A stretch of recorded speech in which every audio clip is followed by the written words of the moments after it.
Hello दोस्तों, तो फिर से हमारे इस चैनल पर आप लोगों का स्वागत है। दोस्तों हमारा टॉपिक क्या था? आंग्ल मैसूर युद्ध। दोस्तों पिछला वीडियो में हमने प्रथम और द्वितीय आंग्ल मैसूर युद्ध का अध्ययन कर चुके थे। मतलब कि दोस्तों हैदर अली जब तक जीवित थे, मतलब कि उनके शासनकाल तक हमने पिछला वीडियो में उसका अध्ययन कर चुका था।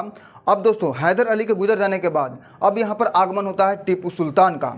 तो दोस्तों यहाँ से हम लोग इस वीडियो में अध्ययन प्रारंभ करते हैं। दोस्तों तो देखिए, टीपू सुल्तान 1782 ईस्वी में अपने पिता हैदर अली की मृत्यु के बाद मैसूर की राजगद्दी पर बैठा।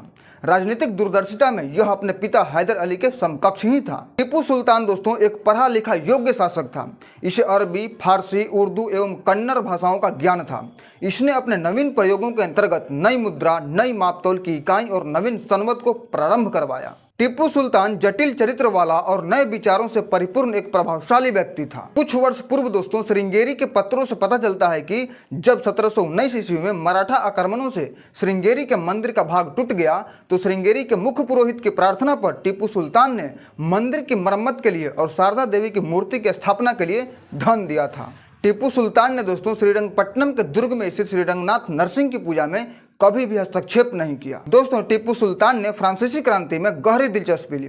उसने श्रीरंगपट्टनम में स्वतंत्रता का वृक्ष लगाया और जैकोबिन क्लब का सदस्य बन गया। दोस्तों यहाँ पर समझने वाली बातें हैं कि स्वतंत्रता का वृक्ष जो है वो फ्रांस और मैसूर के बीच मैत्री का प्रतीक था। टीपू सुल्तान ने जागीर देने की प्रथा को समाप्त कर राज्य की आय बढ़ाने का प्रयास किया तथा वह 1/3 हिस्सा भू राजस्व के रूप में लेने लगा। टीपू सुल्तान की दोस्तों यह अत्यंत प्रिय उक्ति थी कि एक शेर की तरह एक दिन जीना बेहतर है, लेकिन भेड़ की तरह लंबी जिंदगी जीना अच्छा नहीं। अब दोस्तों हम लोग तीसरा आंग्ल मैसूर युद्ध के बारे में अध्ययन करते हैं। तो देखिए दोस्तों, टीपू सुल्तान के समय लड़े गए तीसरा आंग्ल मैसूर युद्ध का कारण अंग्रेजों ने सुल्तान के ऊपर यह आरोप लगाया कि उसने फ्रांसीसियों से अंग्रेजों के विरुद्ध गुप्त समझौता किया है तथा त्रावणकोर पर आक्रमण किया है। अंग्रेजों ने दोस्तों मराठों और निजाम के सहयोग से श्रीरंगपट्टनम पर आक्रमण किया। मिडोज के नेतृत्व में टीपू सुल्तान पराजित हुआ।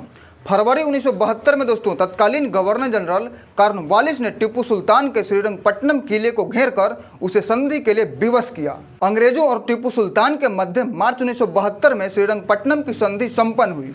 संधि की शर्तों के अनुसार टीपू सुल्तान को अपने राज्य का आधा हिस्सा अंग्रेजों और उसके सहयोगियों को देना था तथा युद्ध के हर्जाने के रूप में 3 करोड़ रुपए अंग्रेजों को देना था। अब दोस्तों हम लोग अध्ययन करते हैं चौथा आंग्ल मैसूर युद्ध का। तो देखिए दोस्तों, इस युद्ध के समय टीपू सुल्तान ने अंग्रेजों से सामना करने के लिए अंतर्राष्ट्रीय सहयोग लेने की दिशा में प्रयास किया।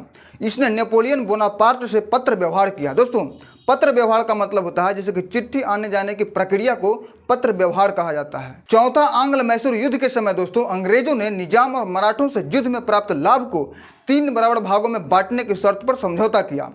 चौथा आंग्ल मैसूर युद्ध के समय अंग्रेजी सेना को वेलेजली, हैरिस और स्टुअर्ट ने अपना नेतृत्व प्रदान किया। 4 मई 1799 ईस्वी में दोस्तों टीपू सुल्तान संयुक्त अमेरिकी सेना से बहादुरी के साथ लड़ता हुआ वीरगति को प्राप्त हुआ। इस प्रकार मैसूर की स्वतंत्रता का इतिहास उसके द्वारा अंग्रेजों के विरुद्ध संघर्ष के गौरवशाली अध्याय का समापन हो गया। दोस्तों मैसूर उस समय के आर्थिक पिछड़ेपन के दोष से मुक्त नहीं था, लेकिन हैदर अली और टीपू सुल्तान के राज्य में वह आर्थिक रूप से अधिक फला फूला। सर जॉन शोर 1793 ईस्वी से 1798 ईस्वी के दौरान मद्रास का गवर्नर जनरल था, जिसने बाद में लिखा था कि टीपू सुल्तान के राज्य में किसानों को संरक्षण मिलता था तथा उनको श्रम के लिए प्रोत्साहित और पुरस्कृत किया जाता था। वास्तव में दोस्तों भारतीय शासकों में टीपू सुल्तान एकमात्र शासक था जो आर्थिक शक्ति को सैनिक शक्ति की नींव मानता था। विदेश व्यापार के विकास के लिए दोस्तों टीपू सुल्तान ने फ्रांस, तुर्की, ईरान और पेगु में दूत भेजे।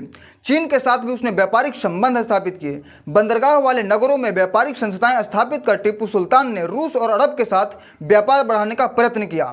तो दोस्तों बनाया गया हमारा वीडियो, मतलब कि जानकारी आपको दोस्तों कैसा लगा कमेंट करके जरूर बताइएगा दोस्तों। तो फिर मिलते हैं एक नए वीडियो में, तब तक के लिए दोस्तों जय हिंद, जय भारत।